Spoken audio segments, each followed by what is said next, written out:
പ്രിയമുള്ളവരെ, നെയ്യാറ്റിൻകരയിലെ പൊതുസമൂഹം അഭിമാനത്തോടെ നെഞ്ചേറ്റിയ നമ്മുടെ പ്രിയപ്പെട്ട ശ്രീ ഒ രാജഗോപാൽ ബഹുമാന്യരായ സമ്മതിദായകരോട് നെയ്യാറ്റിൻകര മണ്ഡലത്തെക്കുറിച്ചുള്ള അദ്ദേഹത്തിന്റെ വികസന കാഴ്ചപ്പാട് പങ്കുവെക്കുന്നു. നെയ്യാറ്റിൻകര മണ്ഡലത്തിൽ മത്സരിക്കുന്ന സ്ഥാനാർത്ഥി എന്നുള്ള നിലയ്ക്ക് ഈ നിയോജക മണ്ഡലത്തിലെ എല്ലാ വോട്ടർമാരെയും കാണാൻ വേണ്ടിയിട്ട് എനിക്ക് ആഗ്രഹമുണ്ട്. അതിനുവേണ്ടി പരിശ്രമിച്ചിട്ടുണ്ട്. ഒട്ടേറെ ആൾക്കാരെ കണ്ടിട്ടുണ്ട്. എല്ലാവരെയും കാണാൻ സാധിച്ചിട്ടില്ല.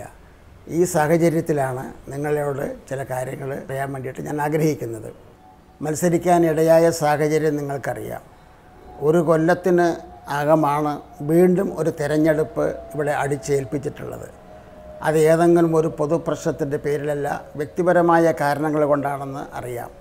വളരെയേറെ ഭാരിച്ച ചെലവ് വരുന്ന, ജനങ്ങൾക്ക് ഒട്ടേറെ വിഷമമുണ്ടാക്കുന്ന, സർക്കാരിൻ്റെ പ്രവർത്തനം ഏറെക്കാലം സ്തംഭിപ്പിക്കാൻ ഇടയായിട്ടുള്ള ഒരു തെരഞ്ഞെടുപ്പ് ഏൽപ്പിച്ചിരിക്കുകയാണ്.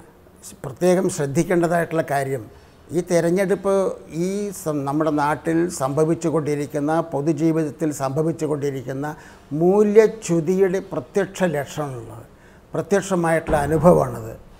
ഇതിന് ഒരു പരിഹാരം കണ്ടെത്താൻ വേണ്ടി തീർച്ചയായിട്ടും ധാർമ്മികതയുടെ അടിസ്ഥാനത്തിലുള്ള ഒരു രാഷ്ട്രീയം ഇവിടെ വളർന്നു വരുന്നതിൻ്റെ ആവശ്യകതയുണ്ട്. ഈ പശ്ചാത്തലത്തിലാണ് സുഹൃത്തുക്കൾ ഈ തെരഞ്ഞെടുപ്പിൽ മത്സരിക്കാൻ എന്നോട് ആവശ്യപ്പെട്ട് ഞാൻ അതിനായിട്ട് തയ്യാറായി മുന്നോട്ട് വന്നിട്ടുള്ളത്.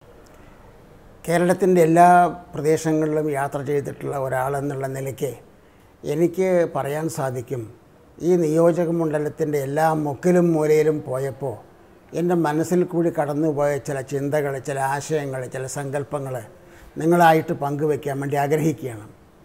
ഇതേമാതിരി ദൈവം കനിഞ്ഞ് അനുഗ്രഹിച്ചിട്ടുള്ള മണ്ഡലങ്ങൾ വളരെ അപൂർവമാണ്. സസ്യശ്യാമളമായ സ്ഥലം, പച്ചപ്പ് നിറഞ്ഞതായിട്ടുള്ള സ്ഥലം, നല്ല മണ്ണിന് നനവുള്ളതായ സ്ഥലം, താമരപ്പൂക്കളടക്കമുള്ള അങ്ങനെ വിരിഞ്ഞു നിൽക്കുന്ന സ്ഥലം, ഒട്ടേറെ വിശാലമായിട്ടുള്ള കുളങ്ങളുള്ള സ്ഥലം, ഈ നല്ല ഒരു നദി ഒഴുകുന്നതായിട്ടുള്ള സ്ഥലം, ഇതെല്ലാം വികസനത്തിന് ഏറെ സാധ്യതയുള്ള ഒരു പ്രദേശമാണ്. നിർഭാഗ്യം എന്ന് പറയട്ടെ, ആ വികസനത്തിൻ്റെ സാധ്യതകൾ ഇതുവരെ ഭരിച്ചിട്ടുള്ള മുന്നണികൾ ഒന്നുകിൽ കണ്ടിട്ടില്ല, അതല്ലെങ്കിൽ കണ്ടിട്ടും അത് പ്രയോജനപ്പെടുത്തുന്ന കാര്യത്തിൽ പരാജയപ്പെട്ടു എന്നുള്ളത് വളരെ വ്യക്തമാണ്. ആദ്യത്തെ കാര്യത്തിൽ നമ്മുടെ കുടിവെള്ള പ്രശ്നത്തിൻ്റെ കാര്യത്തിൽ ഇത്രയും ജലാശയങ്ങളും ഈ നദിയും 3000 മില്ലിമീറ്റർ മഴയും എല്ലാം ഉണ്ടായിട്ടും ഇവിടുത്തെ ഏറ്റവും വലിയ ഒരു പ്രശ്നമായിട്ട് കാണുന്നത് കുടിവെള്ളക്ഷാമമാണ്. അതിന് കാരണം ഇവിടെ പെയ്യുന്ന മഴയും സാധ്യതകളും പ്രയോജനപ്പെടുത്തുന്നതിൽ പരാജയപ്പെട്ടിരിക്കുന്നു. ഈ രണ്ട് മുന്നണികളുടെ ഭരണ പരാജയത്തിൻ്റെ ഏറ്റവും വലിയ ദൃഷ്ടാന്തമാണ് ഇങ്ങനെയുള്ള ഒരു സ്ഥലത്ത്, സുജലമായിട്ടുള്ള സസ്യശ്യാമളമായിട്ടുള്ള ഈ സ്ഥലത്ത് ഈ ജലക്ഷാമം, കുടിവെള്ളക്ഷാമം അതിന് പരിഹരിക്കേണ്ടിയിരിക്കുന്നു. അതേമാതിരി തന്നെ നമ്മുടെ ഇവിടെയുള്ള ആൾക്കാർ തിരുവനന്തപുരം സംസ്ഥാന തലസ്ഥാനത്തിൻ്റെ അടുത്ത് കിടക്കുന്ന, അവിടെ ജോലിക്ക് പോകുന്ന ആൾക്കാരാണ്. അവിടെ ആ സ്ഥലത്ത് ആ തിരുവനന്തപുരത്തേക്ക് പോകാനുള്ളതായിട്ടുള്ള സൗകര്യം റോഡ് വഴി 2 മണിക്കൂർ എടുക്കുന്നതായിട്ടുള്ള കാര്യം എല്ലാവർക്കും അറിയാവുന്നതാണ്. ഇതിനാവശ്യമായിട്ടുള്ള ദേശീയ പാതയുടെ പ്രശ്നം ഈ വർഷങ്ങളായിട്ട് ഇവിടെ കടലാസിൽ മാത്രം ഒതുങ്ങുകയും നടപ്പാക്കാതിരിക്കുന്നു. അതിന് കാരണം 2 മുന്നണികളും വികസനത്തിനെ പറ്റി പ്രസംഗിക്കുകയും പ്രസ്താവന ഇറക്കുകയും ചെയ്യല്ലാതെ ആത്മാർത്ഥമായി നടപ്പാക്കാൻ താല്പര്യമില്ല എന്നുള്ളതിൻ്റെ തെളിവാണ്. അതേമാതിരി തന്നെ റെയിൽവേ സ്റ്റേഷൻ്റെ കാര്യത്തിൽ, റെയിൽവേയുടെ കാര്യത്തിലും വളരെയേറെ സാധ്യതയുണ്ട്. പ്രത്യേകിച്ചിട്ടും വിഴിഞ്ഞം തുറമുഖം ഇത് വരുന്നതോടുകൂടി തന്നെ വലിയ ഏറെ ടാങ്കറുകളും വളരെയേറെ സാധനങ്ങൾ, ഗുഡ്സ് ട്രെയിനുകളൊക്കെ ഓടിക്കേണ്ടി വരും. അത് വന്ന് ചേരുന്നതായിട്ടുള്ള സ്റ്റേഷനായിട്ട് ഈ പ്രദേശം, നെയ്യാറ്റിൻകര പ്രദേശം എല്ലാം അതിന് വികസിക്കാനുള്ള പൊട്ടൻഷ്യലുണ്ട്. അതനുസരിച്ച് റെയിൽവേയിൽ പ്രത്യേകമായിട്ടുള്ള ശ്രദ്ധ ചെലുത്തി പരിപാടികൾ ഉണ്ടാക്കേണ്ടിയിരിക്കുന്നു. അതേമാതിരി തന്നെ ഇവിടെ ഈ യുവാക്കൾക്ക് വേണ്ടിയിട്ട് ഒരു നല്ല വിദ്യാഭ്യാസം കിട്ടാനുള്ള ഒരു ഫസ്റ്റ് ഗ്രേഡ് കോളേജില്ല. സർക്കാർ വക വിദ്യാഭ്യാസ കോളേജുകൾ, സ്ഥാപനങ്ങൾ കാര്യമായിട്ട് ഇവിടെ ഇല്ല. അതിന് വാസ്തവത്തിൽ ഇതൊരു പരിഹരിക്കേണ്ടതായിട്ടുള്ള കാര്യമാണ്. ഈ കാര്യത്തിൽ ശ്രദ്ധ ചെലുത്തിയിട്ടില്ല. കമ്പ്യൂട്ടർ എഡ്യൂക്കേഷൻ പെട്ടെന്ന് ജോലി കിട്ടാൻ സഹായിക്കുന്ന തരത്തിലുള്ള കമ്പ്യൂട്ടർ മേഖലയിലെ ആധുനിക വിദ്യാഭ്യാസത്തിൻ്റെ കാര്യത്തിലും ശ്രദ്ധിച്ചിട്ടില്ല.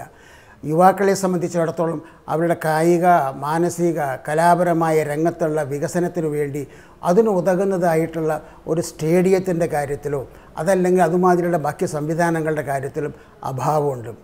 എല്ലാവരെയും ബാധിക്കുന്ന തരത്തിൽ ഈ നഗരത്തിൽ ചവറുകൾ സംസ്കരിക്കാനുള്ളതായ സംവിധാനങ്ങളുടെ കാര്യത്തിൽ ശ്രദ്ധ ചെലുത്തിയായിട്ട് കാണുന്നില്ല. ഇതേമാതിരി തന്നെ ഇവിടെ എല്ലാവർക്കും ആവശ്യമുള്ളത് ഒരു പൊതു ശ്മശാനമാണ്. ഇത്രയും ആവശ്യമായിട്ടുള്ള പൊതു ശ്മശാനത്തിൻ്റെ കാര്യത്തിൽ താല്പര്യം കാണിച്ചിട്ടില്ല. ഇതൊക്കെ തന്നെ പ്രകടമായിട്ട് കാണുന്നതായിട്ടുള്ള വീഴ്ചകളാണ്. ഈ നിയോജക മണ്ഡലത്തിൻ്റെ വിവിധ ഭാഗങ്ങളിൽ പോയ അവസരത്തിൽ എന്നെ വേദനിപ്പിച്ചിട്ടുള്ള 1-2 കാര്യങ്ങൾ. ഒന്ന്, ഇവിടെ പട്ടികജാതി വിഭാഗക്കാരുടെ ദയനീയ സ്ഥിതിയാണ്. സർക്കാരിൻ്റെ പരസ്യവും പ്രചരണവും അനുസരിച്ചിട്ട് കോടികൾ അവിടെ ചെലവഴിക്കുന്നതായിട്ട് അവകാശപ്പെടുന്നുണ്ട്. പക്ഷേ അവിടെ സന്ദർശിക്കുന്ന അവസരത്തിൽ നമുക്ക് മനസ്സിലാക്കാൻ സാധിക്കും അവരുടെ ജീവിത രീതി, ജീവിത സാഹചര്യങ്ങൾ എത്രമാത്രം ദയനീയമാണെന്ന്. വർഷങ്ങളായിട്ട് പറയുന്ന വീടുകളില്ല, മറ്റ് വിദ്യാഭ്യാസം കിട്ടിയിട്ടുള്ള ആൾക്കാർക്ക് പോലും അവരുടെ കുട്ടികൾക്ക് പോലും ജോലി കിട്ടുന്നില്ല. വളരെ ദയനീയമായ സാഹചര്യമാണ് ആ കോളനികളിലുള്ളത്. അവിടേക്കുള്ള റോഡുകൾ പ്രത്യേകിച്ചിട്ട് വളരെയേറെ ശോചനീയമായ സാഹചര്യത്തിൽ കാണുന്നു. കൈത്തൊഴിൽ ചെയ്യുന്നതായിട്ടുള്ള ആൾക്കാർ, നെയ്ത്ത് തൊഴിലാളികൾ, മൺപാത്ര നിർമ്മാണ രംഗത്ത് പ്രവർത്തിക്കുന്ന ആൾക്കാർ, സ്വർണ്ണപ്പണിക്കാർ, ഇതുമാതിരി കൈത്തൊഴിലിൽ ഏർപ്പെട്ടിട്ടുള്ളതായ ആൾക്കാർക്കും ശരിയായ വേതനം ലഭിക്കാത്ത ദുസ്ഥിതി നമുക്ക് കാണാൻ സാധിക്കുന്നുണ്ട്. കാർഷിക മേഖലയിലുള്ള ഉൽപ്പന്നങ്ങൾക്ക് മാർക്കറ്റിംഗ് സൗകര്യത്തിനുള്ള സംവിധാനങ്ങൾ കാണുന്നില്ല. വാസ്തവത്തിൽ ഇത്രയും ഇൻ്റർനാഷണൽ എയർപോർട്ട് അടുത്തുള്ളതായ ഒരു സ്ഥലത്ത് ധാരാളം സാധനങ്ങൾ, പച്ചക്കറികളും പുഷ്പങ്ങളും ഒക്കെ തന്നെ കൃഷി ചെയ്ത് അത് എക്സ്പോർട്ട് ചെയ്തിട്ട് നല്ല വരുമാനം നേടാൻ സാധ്യതയുള്ള ഒരു സ്ഥലമാണത്. ഇതേമാതിരി തന്നെ വിവിധങ്ങളായിട്ടുള്ള കൈത്തൊഴിലുകൾ, അതിൽ പ്രഗത്ഭരായിട്ടുള്ള ആൾക്കാർ ഇവിടെയുണ്ട്. അവരുടെ ഉൽപ്പന്നങ്ങൾ അതിൻ്റെ ടെക്നോളജി അപ്ഡേറ്റ് ചെയ്യാനും അവരുടെ ഉൽപ്പന്നങ്ങൾക്ക് മാർക്കറ്റ് ചെയ്യുന്നതിനും വേണ്ടിയിട്ടുള്ള ശ്രമങ്ങളുടെ കാര്യത്തിലും പോരായ്മയുണ്ട്. മത്സ്യബന്ധനത്തിൽ ഏർപ്പെട്ടിട്ടുള്ള ഒരു നല്ല വിഭാഗം ആൾക്കാർ ഈ മണ്ഡലത്തിലുണ്ട്. അവരെ സംബന്ധിച്ചിടത്തോളം കുടിവെള്ളം എന്നുള്ളത് പോലെ തന്നെ അവർക്ക് ഫിഷിങ്ങിന് വേണ്ടതായിട്ടുള്ള സൗകര്യങ്ങളുടെ കാര്യത്തിൽ ഒട്ടേറെ അഭാവമുണ്ട്. അതിൽ ഈ വിദേശത്തുനിന്നുള്ളതായ കപ്പലുകൾ അവരുടെ ഫിഷിംഗ് കാരണം ഈ തദ്ദേശീയരായിട്ടുള്ള മത്സ്യപ്രവർത്തകർക്ക് ഒട്ടേറെ പരാധീനതകളുണ്ട്. ഇത് പരിഹരിക്കാനുള്ള സംരംഭം ആവശ്യമാണ്. ഇത് മാത്രമല്ല, ഈ നെയ്യാർ നദി ഇതിൻ്റെ പരിശുദ്ധി നിലനിർത്തേണ്ടത് ആവശ്യമാണ്.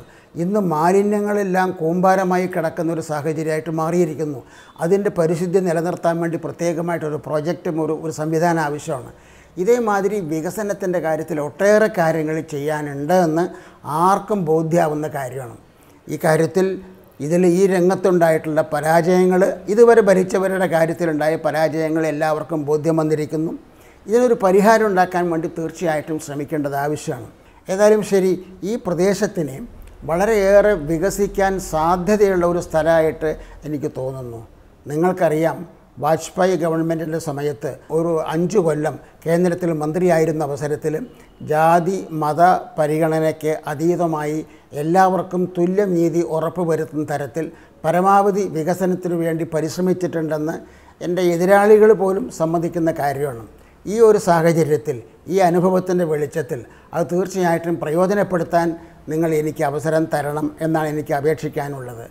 തീർച്ചയായിട്ടും ജാതി മത സങ്കുചിത മറ്റ് പരിഗണനകൾക്ക് അതീതമായിട്ട് എല്ലാവർക്കും തുല്യനീതി ഉറപ്പുവരുത്തുന്ന തരത്തിൽ പ്രവർത്തിക്കും എന്ന് ഞാൻ ഉറപ്പ് നൽകുന്നു. നിങ്ങളുടെ എല്ലാവരുടെയും സഹായ സഹകരണം ഉണ്ടാവണമെന്ന് അഭ്യർത്ഥിച്ചുകൊണ്ട് ഞാൻ വിടവാങ്ങുന്നു. നിങ്ങൾക്ക് എൻ്റെ നമസ്കാരം.